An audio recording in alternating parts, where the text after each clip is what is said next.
Bienvenue sur Libre à toi, le podcast qui déclenche l'envie d'être soi-même. Je suis Flo, entrepreneuse depuis 2021, passionnée d'organisation et de connaissance de soi. Ici, on en parle, mais pas seulement. Chaque semaine, seule ou accompagnée de mes invités, je t'accompagne à créer ta propre liberté et ne plus subir tes journées. Je souhaite que tu puisses avoir toutes les clés en main pour vivre dans le plaisir et la sérénité au quotidien.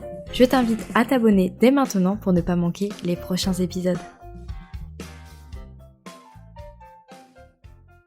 Hello, j'espère que tu vas bien. Je suis très contente de te retrouver pour cet épisode de podcast qui m'a été inspiré par une conversation que j'ai eue avec un coaché qui m'a parlé du fait qu'il avait changé d'outil d'organisation parce qu'il était parti sur un outil d'organisation pendant qu'on a fait l'accompagnement. Et donc il était parti avec cette idée et ça fonctionnait super bien, il en était hyper content. Et là quand j'ai pris de ses nouvelles, il avait changé d'outil puisque ça ne convenait plus. Et en fait, je lui ai rappelé quelque chose que je lui avais déjà dit pendant l'accompagnement, qui est vraiment l'une des bases de mes accompagnements et c'est vraiment quelque chose que je dis dès le début. Dès qu'on commence à parler des outils et des méthodes d'organisation, parce que c'est vraiment la base et c'est nécessaire de le rappeler. Et donc je me suis dit que je pourrais peut-être en faire un épisode de podcast pour pouvoir t'expliquer mon point de vue à ce sujet et que comme ça se soit dit une bonne fois pour toutes.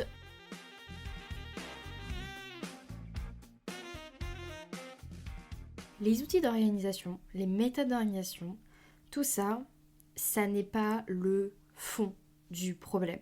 Ça n'est pas le truc le plus important. Ça n'est pas ce qui va tout changer. Ça n'est pas la clé qui te permettra de déverrouiller le monde incroyable d'être une personne organisée. Ça n'est pas une clé magique qui va faire que tout va changer. Non. Désolée de casser ce mythe. J'en ai peut-être déjà parlé dans le podcast, c'est peut-être même sûr, mais là je vais vraiment parler que de ça. On a cette impression, on a cette croyance, et moi je l'ai eu pendant longtemps, et je vois encore des personnes sur les réseaux sociaux, sur YouTube, sur les podcasts, ou même dans des bouquins, prôner la méthode parfaite, la méthode idéale, ou l'outil idéal, l'outil parfait. Parce que pour eux, ça l'est peut-être, ou parce qu'ils sont sûrs de croire à ce mirage-là. Ça ne changera rien que tu aies l'outil incroyable, le dernier outil à la mode, si tu t'es pas posé des questions sur toi. Et ouais, la connaissance de soi, c'est vraiment la base. C'est vraiment ce qui va te permettre de déverrouiller la porte. C'est ça, la vraie clé. Je dirais pas qu'elle est magique parce que rien n'est magique. Et je veux pas te vendre du rêve et je veux pas te faire croire quelque chose qui n'existe pas. Mais c'est là la clé. La clé, elle n'est pas dans le dernier agenda ou dans la dernière méthode, comme on a pu le croire et j'en ai fait partie lorsque la méthode de Ryder Carroll est sortie, le bullet journal. Non, c'est pas ça qui va tout changer. C'est comme avec les chronotypes, c'est pas parce que tu te lèves maintenant à la bonne heure par rapport à ton chronotype et que tu organises ta journée comme ton chronotype le veut, c'est pas ça qui fera que tout sera magique et parfait. Ça fait partie du process, ça fait partie de ce qui va te permettre de te sentir mieux, un outil, une méthode qui va te permettre de te sentir mieux.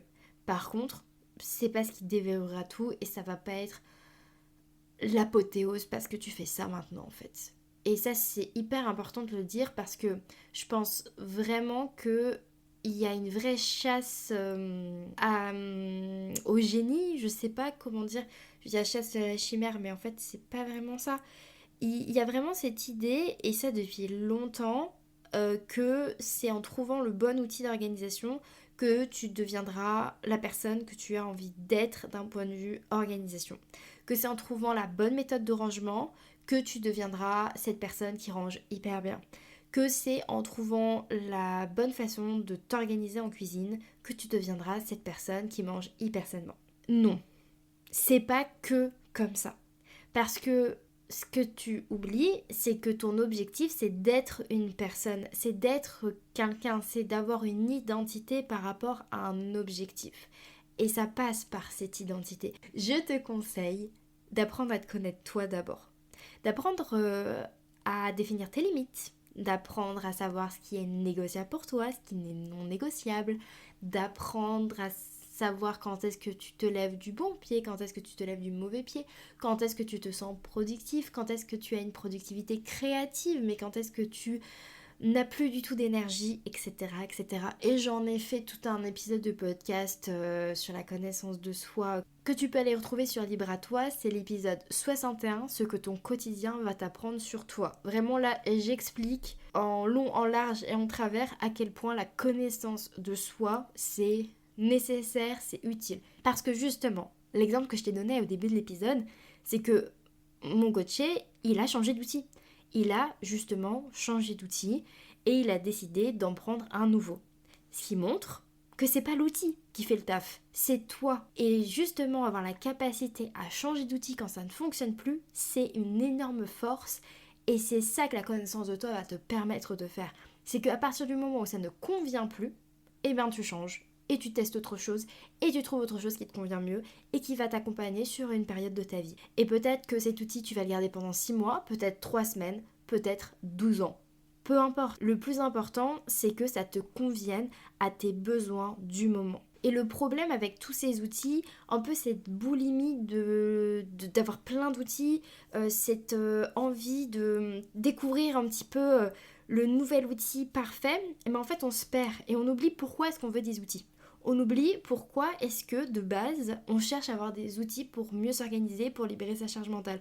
On oublie pourquoi on le fait. Pourquoi est-ce qu'on a besoin de ça? Parce qu'en soi, si tu retires l'outil d'organisation, il reste quoi? Il te reste toi et l'objectif que tu as envie d'atteindre. Et en fait, si tu enlèves cet intermédiaire, eh ben, tu te rappelles pourquoi tu cherches un intermédiaire. Pourquoi est-ce que tu as besoin de ça? Et pourquoi est-ce que c'est utile que tu l'aies? Et ça, vraiment, ça change tout aussi dans ton choix d'outils. Ça va tout changer parce que tu vas arrêter de juste regarder l'outil et de comment est-ce qu'il est foutu. Et tu vas regarder ce dont toi tu as besoin pour arriver à ton objectif, pour aller plus loin. Je parle beaucoup avec mes mains, du coup je fais des signes de pont, mais en fait tu ne me vois pas. Donc vraiment visualise un pont entre toi et ton objectif. Et ce pont, c'est ton outil d'organisation. Bon, j'utilise aussi le pont sur la métaphore de la motivation. Il faut que je trouve un autre truc pour l'outil d'organisation.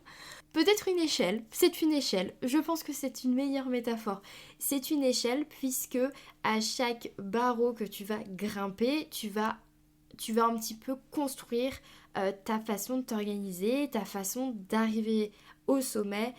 C'est vraiment un support, c'est quelque chose sur lequel tu peux te tenir, qui pourra te supporter de tout ton poids et de toute ta force.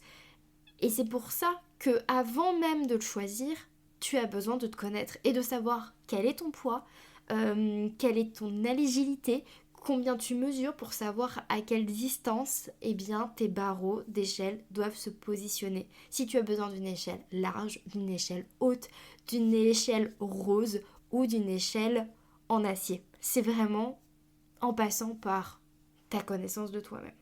Et si ça fait des années ou des mois ou peut-être juste quelques semaines que tu recherches ces fameux outils, que tu testes plein de choses et qu'il n'y a rien qui te convient, qu'il n'y a rien qui fonctionne et que tu as l'impression de perdre ton temps, que tu as l'impression que ça sert à rien parce qu'en fait tu te sens pas soulagé, tu te sens pas mieux, tu te sens pas en meilleure forme, etc. Et ben ce que je te propose c'est arrête. Et ouais, la coach Jean-Norga qui dit d'arrêter de s'organiser. Cet épisode prend vraiment une tournure intéressante. Arrête de chercher l'outil d'organisation parfait. Prends une feuille ou tes notes de téléphone, écris juste ce que tu souhaites faire et comment tu souhaites le faire. Juste tu fais ça. Et ensuite tu réfléchis. Est-ce que j'ai besoin de plus? Est-ce que j'ai besoin de moins? Est-ce que j'ai besoin de différents pour mettre ces informations au bon endroit? Vraiment, remets les informations de manière brute. Sois transparent avec ce que tu as besoin d'avoir dans l'instant T.